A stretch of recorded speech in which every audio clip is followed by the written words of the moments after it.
Oh iya, hari ini kita akan ngobrol.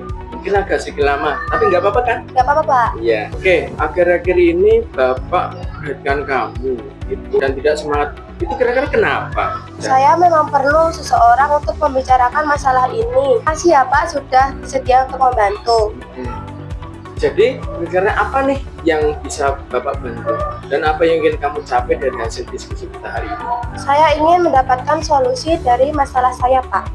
Terus, ada lagi? Saya itu masih bingung kenapa saya begini. Saya ingin tahu kenapa penyebabnya, Pak.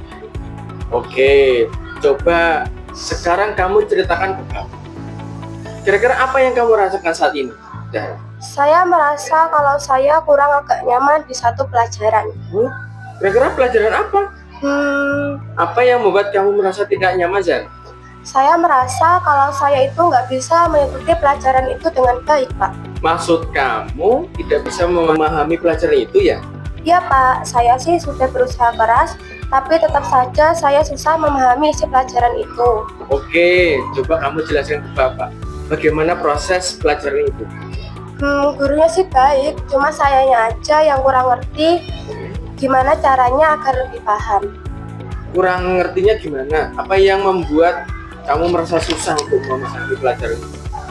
Saya menyimak dengan sungguh-sungguh penjelasan dari guru itu. Tapi kalau sudah sampai di rumah, apalagi kalau ada ujian, saya benar-benar nggak inget, Pak.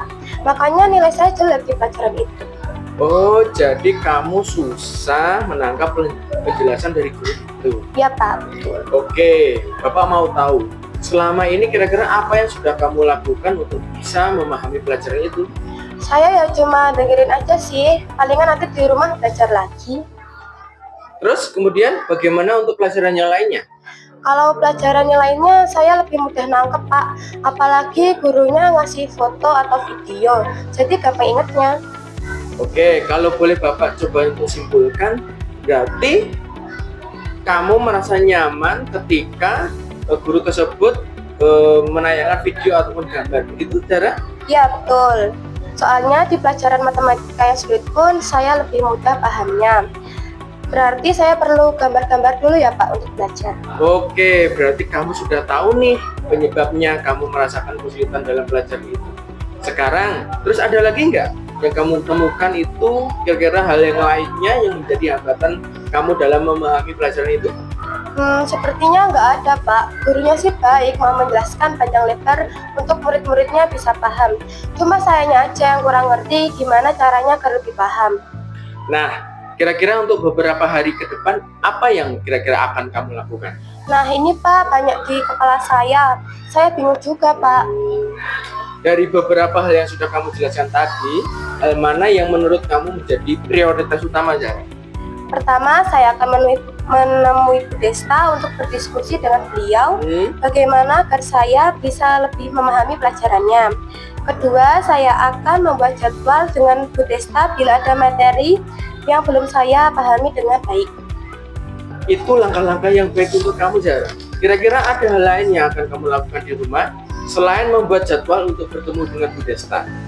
Saya sih biasanya mereview materi pelajaran dari guru-guru atau membuat coret-coretan dari materi pelajaran itu. Nah, ini Bapak sangat tertarik di bagian kamu yang katakan tadi coret-coret yang kamu buat tadi. Coba bisa jelaskan ke Bapak lebih jauh lagi tentang hal yang kamu lakukan tadi? Iya, Pak, saya suka gambar-gambar yang memudahkan saya untuk mengingat materi pelajaran itu dengan mudah. Apa yang kamu maksud itu mind mapping?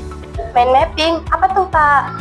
Bila tadi Pak Guru mendengar penjelasan dari kamu itu kan tadi suka menghubungkan ya satu materi dengan materi yang lainnya dalam bentuk gambar ataupun diagram.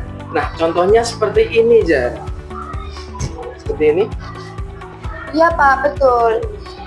Ya, gitu. Nah, kira-kira dengan cara ini apakah dapat membantu kamu untuk memahami pelajarannya Bu Desta tadi? Iya, Pak, dengan menggunakan ini saya lebih memahami pelajarannya Bu Desta. Nah, dari diskusi kita ini apakah kamu bisa menceritakan kembali apa yang akan kamu lakukan berikutnya, Zahra? Ya Pak, saya akan menghubungi Bu Desta dan membuat janji untuk konsultasi. Tapi saya juga akan mencoba mengulang pelajaran Bu Desta di rumah dengan menggunakan metode mind mapping yang Bapak tunjukkan tadi. Bagus, Bapak suka dengan apa yang kamu capai dari diskusi kita hari ini. Lalu, kira-kira komitmen apa yang akan kamu lakukan untuk menjalankan rencana kamu ini, Zara? Hari ini Pak, saya akan menemui Bu Desta setelah pulang sekolah dan membuat janji untuk pertemuan berikutnya. Terus siapa kira-kira yang dapat membantu kamu untuk menjalankan komitmen kamu tadi, Zara? Saya mau minta Pandu, Pak, untuk mengingatkan saya tentang komitmen saya dan membantu saya mereview pelajaran Bu Desta. Sebelum saya membuat mind mapping, Pandu pintar, Pak. Oh, Pandu pinter ya dalam membuat metode. Nah, ini ide yang baik sekali. Kamu pasti bisa, Zara. Terima kasih, Pak. Ya, silakan Ya. kembali ke kelas.